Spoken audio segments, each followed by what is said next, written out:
Because nothing costs $1 anymore, so you 2 pennies each time you go up $1. Louise, okay, you do the fucking math in your head.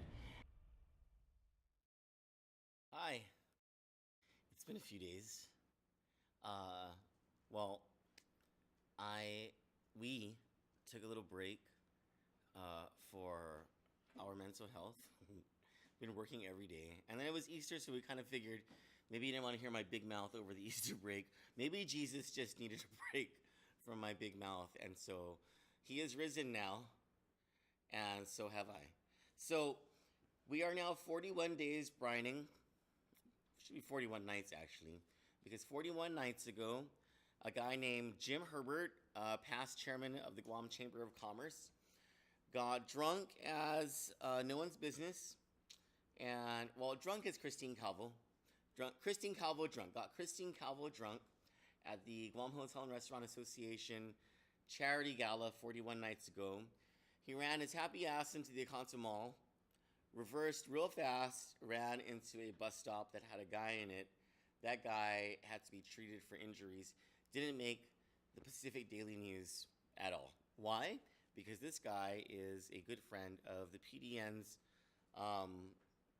publisher, who probably had a good day on Easter eating turkeys, Rendrati Salisalam Siako, who also sort of has a habit of not publishing things that are newsworthy, that involve any of her friends or associates, because she did the same thing for David Crisostomo, her former editor, who was peddling drugs out of the PDN newsroom and out of the Federal Public Defender's house.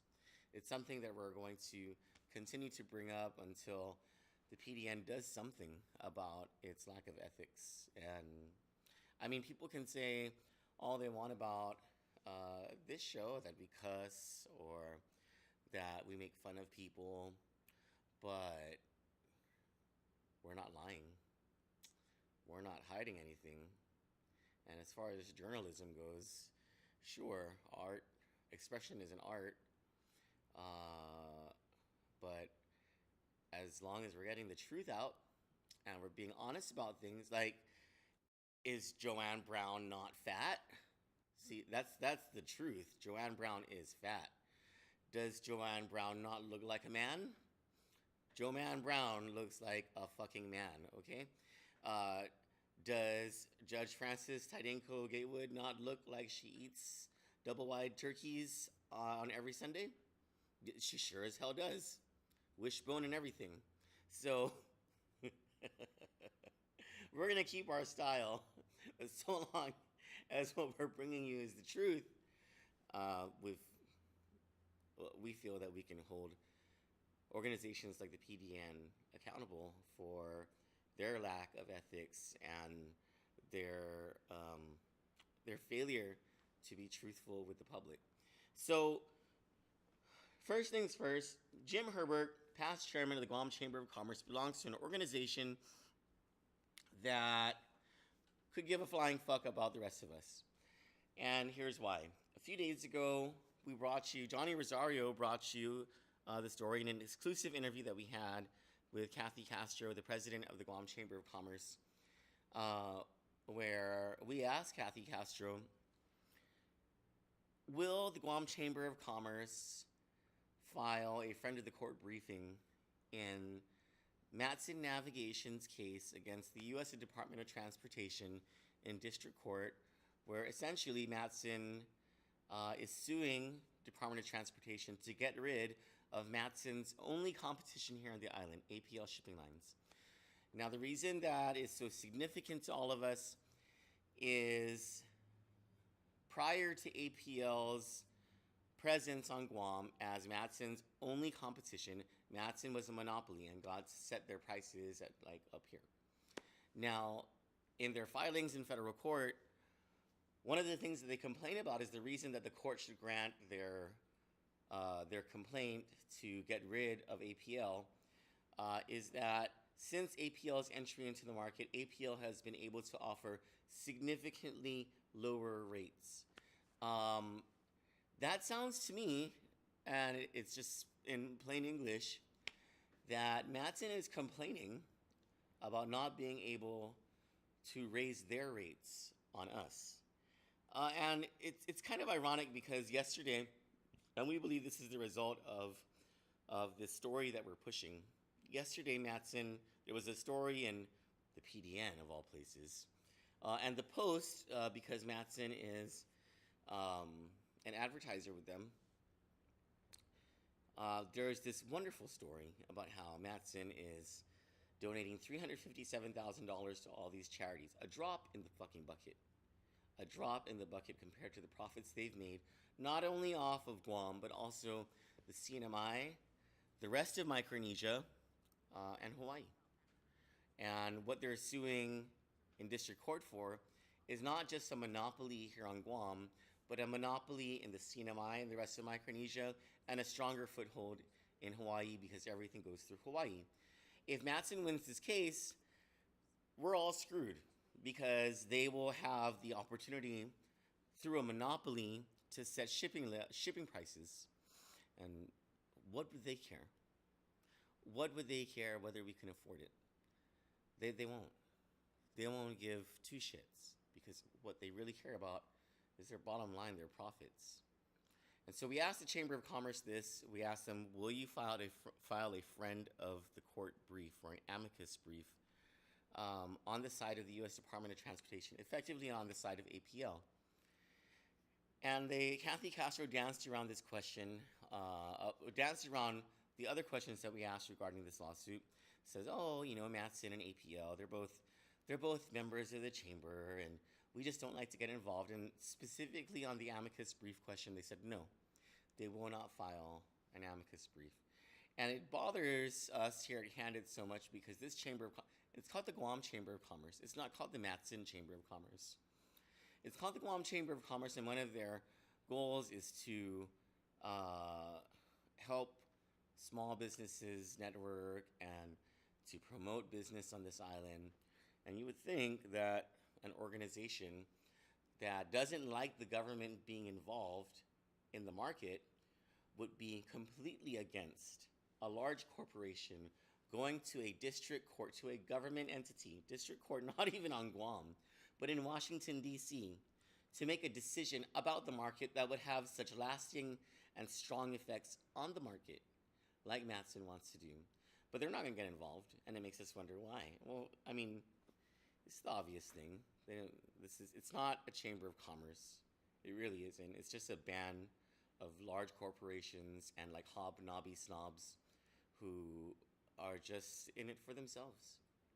That's all it is. And then the Chamber of Commerce, after refusing to file an amicus brief and to save this market as far as shipping goes, because shipping affects almost everything else on this island, they, of course, come out with a statement regarding the minimum wage. So on the one hand, they want to protect Matson's goal or focus, or what do you call it? Its journey to become a monopoly. They want to preserve that because, apparently they're so concerned about the people of Guam. And on the other hand, they don't want the people of Guam to have higher standards of living through an increase in the minimum wage. Now, say what you want about what the minimum wage would do, but there's just, you just do the simple math on it, and there ain't no one on this island who can live on $8.25 an hour. Not even if you worked 80 hours a week, double. It's just not going to happen.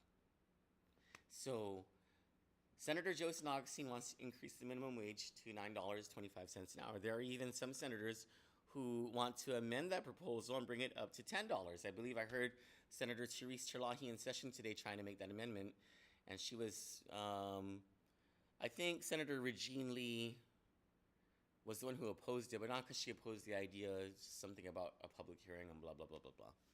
But um, so there's obviously the support for it in the community, and I don't think you're gonna find one minimum wage worker or anyone making below $9.25 an hour complain and say, "Oh, you know what?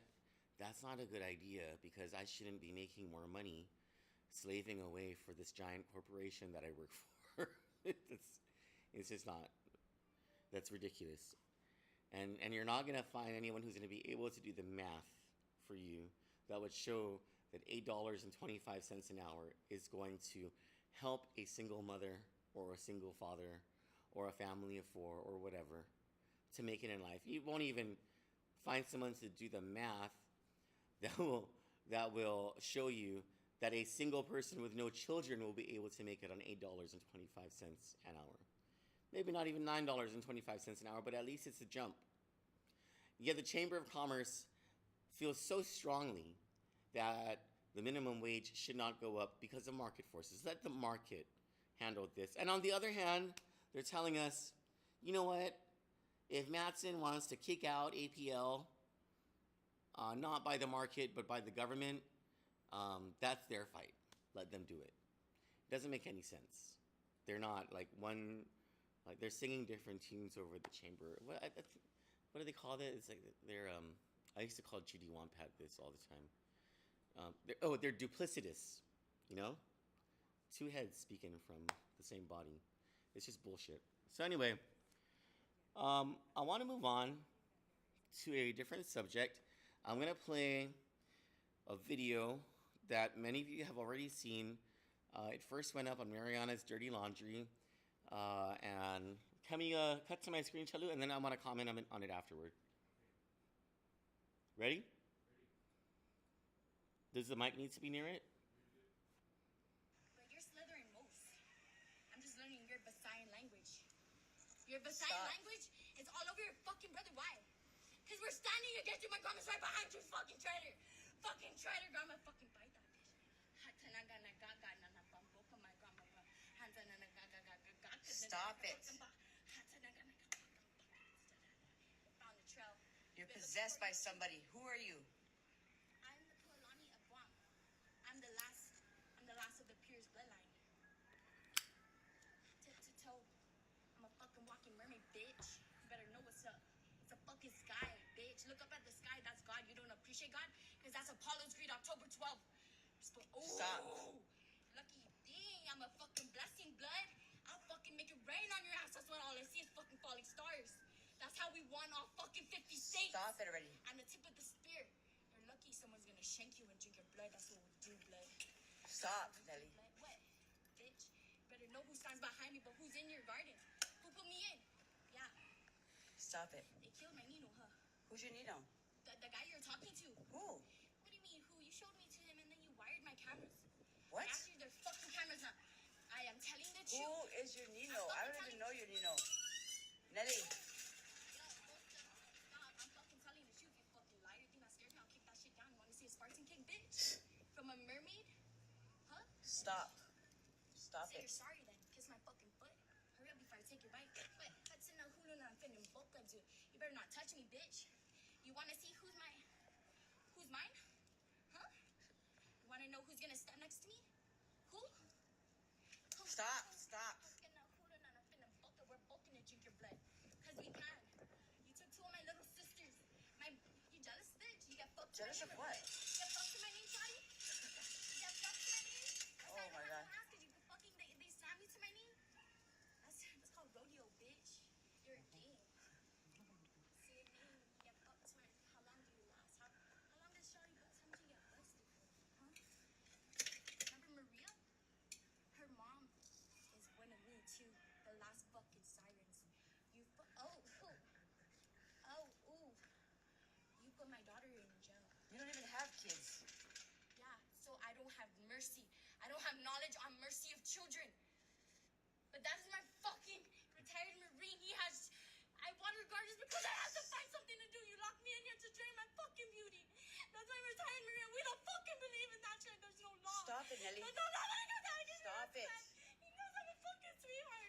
Stop it. You fucking my two little sisters here Stop. every time. Oh, even previous. Stop. Before, I'm Stop. scared You're because possessed. fucking beat. Stop it, because you're Yeah, possessed. because I'm Stop. fucking ultra moral. Stop. Oh shit, nigga, you better step back and stay Stop. with the fucking.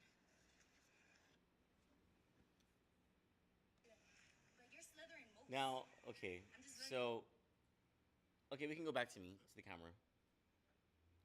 So I wanted to comment on this, not to poke any fun at this girl. Let me just say, no matter what your opinion is on this, or what what caused this or whatever. First of all, she's a very pretty girl. Like haters are gonna say whatever they want about her, but she's obviously like she needs to fix her hair, but and maybe put some clothes on. But she's a very pretty girl. She looks very young. Um, I was just amazed that in that entire, I don't know, those were like maybe 8 different speeches that she was giving. Um, she never said once. She never stuttered once. Like she's probably a smart girl who has a broad vocabulary. She said very, she said very creative things, like getting Spartan kicked by a mermaid. She's the last of the sirens. And then she said something about, and this was probably what cued me into what the real issue might be here. She said, "Where are my 2 daughters?" And then the person, I guess, taking the video was like, "You don't even have kids." And then just like that, she was like, "And that means I have no mercy." So like, she she didn't even flinch. She just had it. I mean, so people have been commenting on this and opining like, "Oh, it's drugs, it's spice, it's meth, it's she needs to go to sleep or whatever." All those things, they might be true. They might be true, or it could be something deeper than that. Like, and she doesn't know it. Her family doesn't know it. This girl might be schizophrenic, which is it's a mental health condition, and it's something that more and more families are facing these days. I don't know why. It's sort of like the rise in autism in our community. That for some strange reason, we see more and more prognosis of autism, and maybe it's always been around. We just didn't know what it was, and we just thought that the kids were acting out or they were crazy or something. And in this case, maybe we're all looking at this and thinking, "Oh, she's crazy, or she's possessed, or she's on drugs or whatever." It could be as simply explained as she suffers from schizophrenia, and if she doesn't get any help, the sort of help that she needs and the medication that she needs, it's going to spiral out of control, and someone's going to get hurt, or she's going to hurt herself, which would be a tragedy. And if all we're going to do is make fun of it, then we're not really addressing the real issue here. Because it's not just her, it could be many other people. And if you've seen people act out like this, I know that the temptation is first to say that, "Oh, that must be drugs."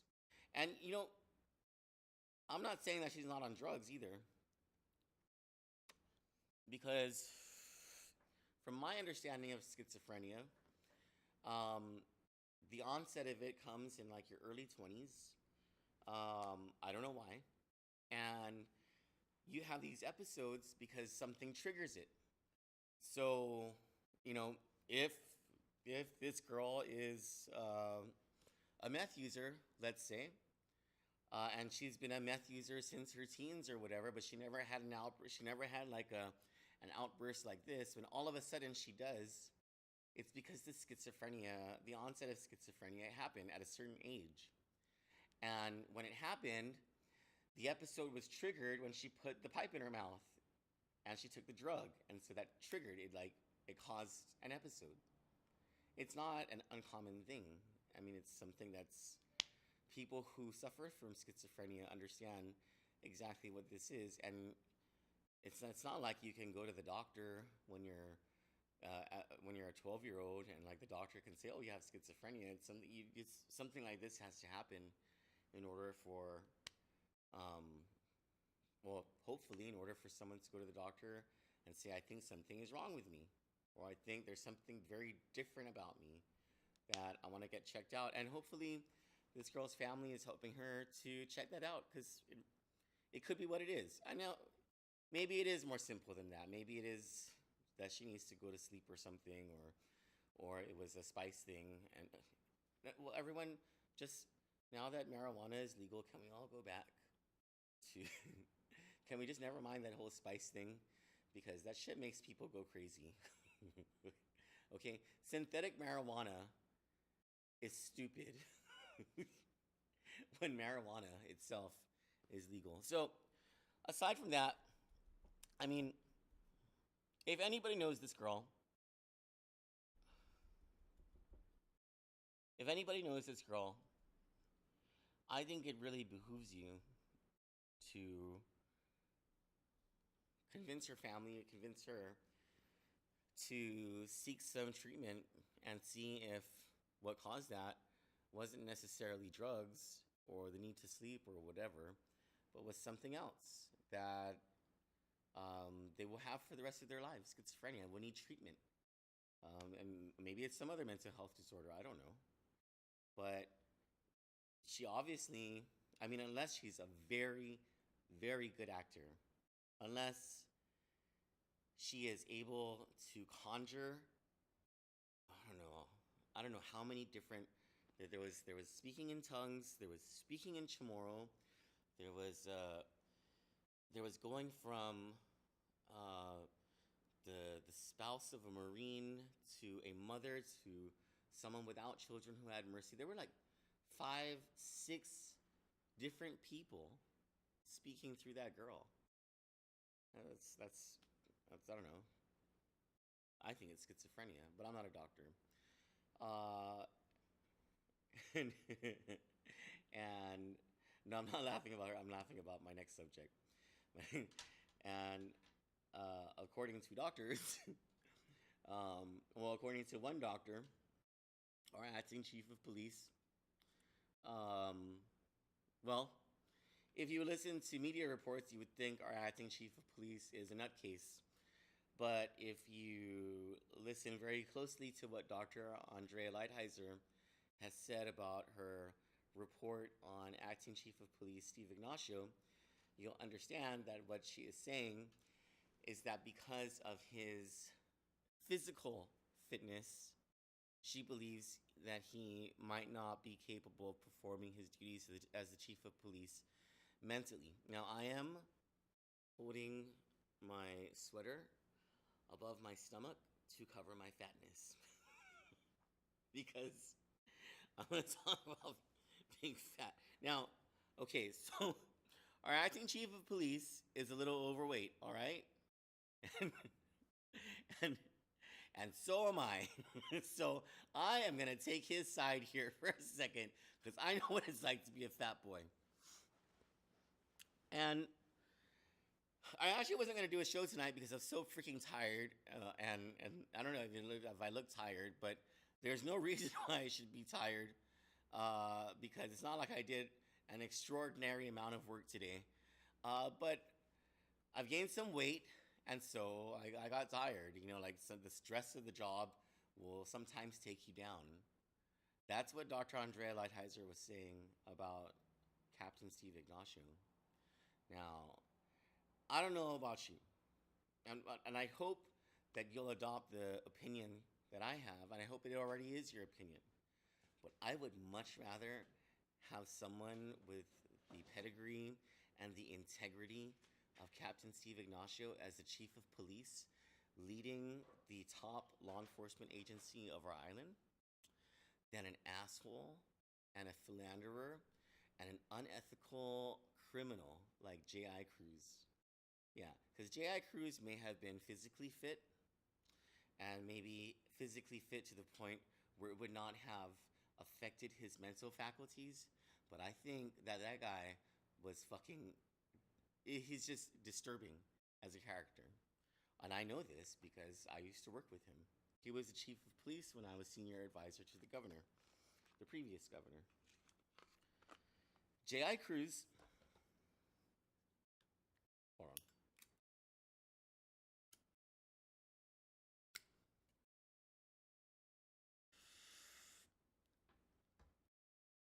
J.I. Cruz, back in late 2016, sometime in 2016, was tossing around this Mandania drug task force idea. Now, I remember telling you guys a few times that I was opposed to it when I was over at the governor's office. And there were a few reasons I was opposed to it. One was that I just didn't believe that the route to take in order to curb the drug problem was to just interdict drugs and take drugs off the streets, because it doesn't do anything to cure the demand for drugs, which is really where that's really where the solution is. So what it's a mixture, right? You take the supply off the streets, you take the demand away. You probably want to take the demand away before you take the supply off the streets, but it's whatever, right? There had to be a more holistic solution, and one that, to their credit, the Leon Guerrero Tenorio administration is adopting now. They're in their major criminal justice reform efforts.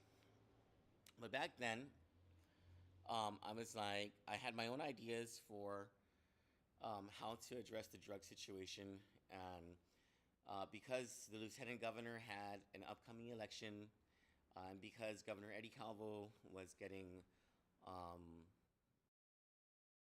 nervous about all the burglaries that were happening. He wanted there to be a message sent out, and so he wanted this drug interdiction effort to really take off. And that's why in 2017 he approved the Mandania Drug Task Force finally, right? But prior to that, I protested about it. I was like, this is not a good idea. And part of it was we would be taking resources away from other investigative sections of the Guam Police Department and focusing them squarely on drug interdiction. And in looking at the data that there was back then, the prisons had already been filled with drug users and drug offenders, drug dealers, and all that stuff. And there already was an increase in violent crimes in the streets, including crimes against children and sex crimes against women and children.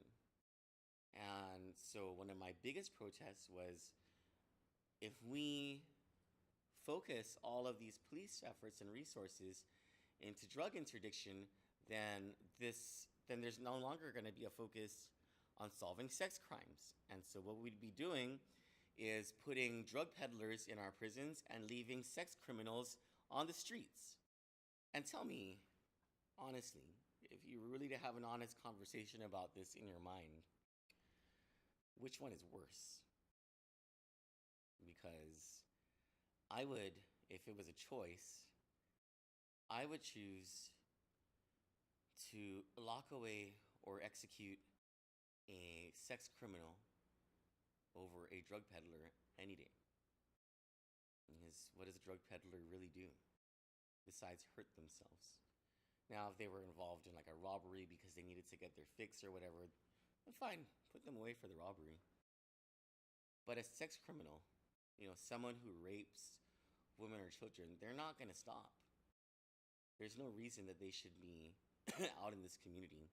There is no reason. There was no good reason for the administration to have put so many resources into putting away drug peddlers at the expense of finding sex criminals, rapists, molesters.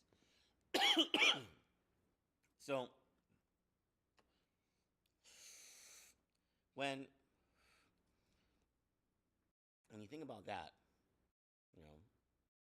you think about the fact that J.I. Cruz represented that kind of public safety apparatus, that he just wanted to be this Yankee Doodle who went all over town, as the big bad sheriff, trying to put away all the drug peddlers without any regard whatsoever for crimes against women and children. Compare him against someone like Captain Steve Ignacio, who has used this short time that he's been the acting chief of police to reorganize the Guam Police Department and take the focus of police, the resources of the police, from this ridiculous drug interdiction program into broader investigative services on violent crimes in our streets. Basically, to take sex offenders and violent people off of our streets, arrest them, and put them into jail. That's what Steve Ignacio wants to do. And you're not going to be able to tell me that he is unfit for the job compared to J.I. Cruz, all right? Like, this guy is Captain Steve Ignacio. He's got, like, the right sense here. He's got a good shoulder on his brain. He's probably got a good heart, too. Because if he can recognize that that is the problem is that there are too many criminal offenders, violent offenders, sex offenders on our streets, and that we need to remove them and put them in jail, versus some dumb fuck like J.I. Cruz, who's been using police resources when he was the chief of police to have affairs with his customs girlfriend who's living in Anigua. And we'll bring that to you on another day, because we want her and him to fret about this and sweat about it for a couple nights first.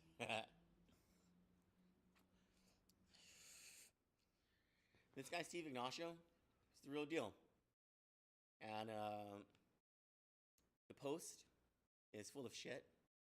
And they're just going to blow up any story without any regard for what that psychological evaluation really says, which is all it really says is the guy needs to lose weight so that he can handle the stress of being the chief of police.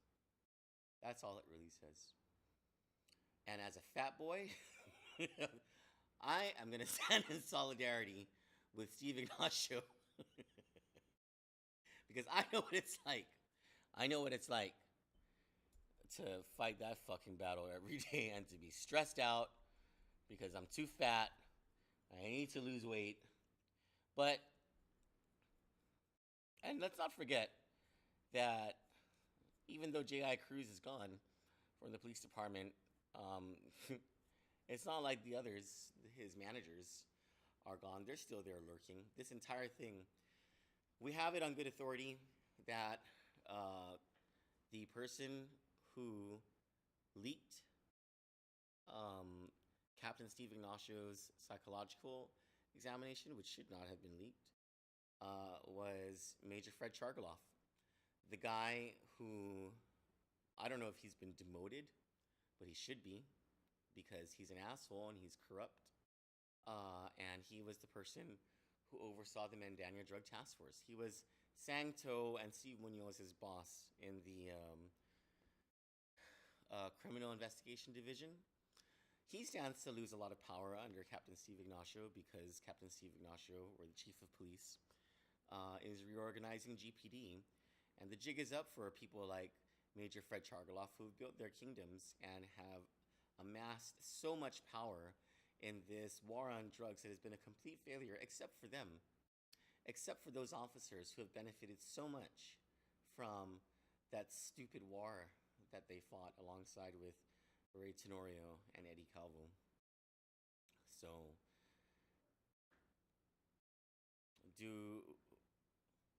who do we trust, I suppose, is the question.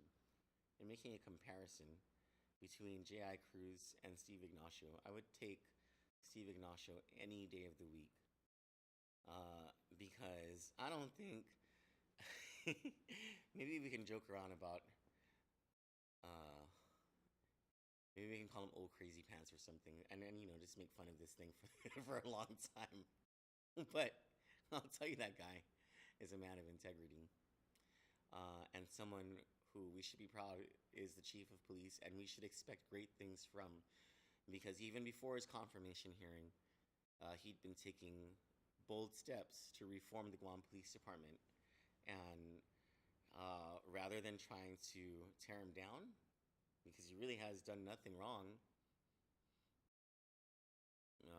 I'd say we should try and help him out, build him up, because at least under his command, a guy like Paul Mofnis was arrested within 2 days of an attack on a little girl. He took a sex offender off the streets, him and his officers. He's reorganizing GPD in a way that can make us feel more comfortable that the police department is focusing on taking sex offenders and violent people off our streets and away from us and your families.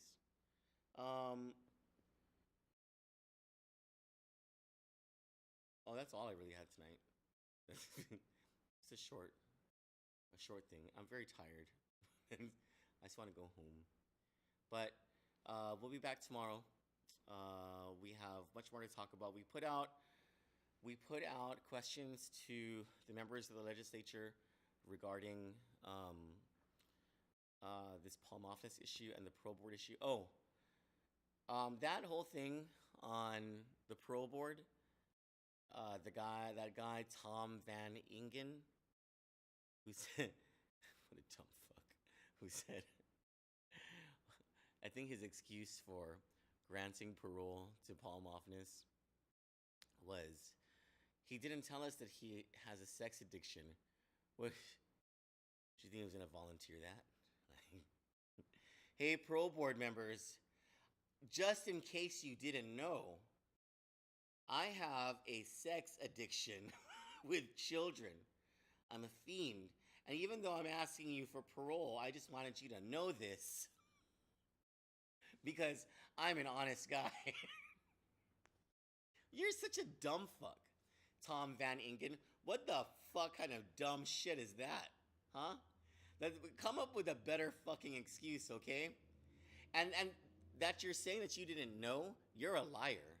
Because we have Michelle Titano in that interview who plainly says that this guy Paul Moffness, him being a serial rapist, is a part of the record, a part of the packet that you got from the parole officers. It was in there in black and white. And not only was it in the report, but Ariane Nepomuceno's aunt and cousin, who testified in person before you on the parole board, both told you this. So it's not like you didn't fucking know. And so if your only excuse is he didn't tell us, what did you want him to say? Huh? And why didn't you do your own you're a liar, Tom Van Ingen, all right? You're a sorry excuse for a human fucking being. And you should apologize to that 10-year-old girl for what happened to her, because you are every bit the monster that Paul Moffness is for releasing him into the community. And it's at Candid, we are of the opinion, and we're trying to chase this down, that 10-year-old girl was not his first victim. That there are several others during the 5 years that you, Tom Van Ingen, and Michelle Titano let him out of prison, you idiots. Now, that's all for tonight. That's all. That's all. Union, which exposed the That's all. exploitation. That's all. That's all. That's all. That's all. That's all.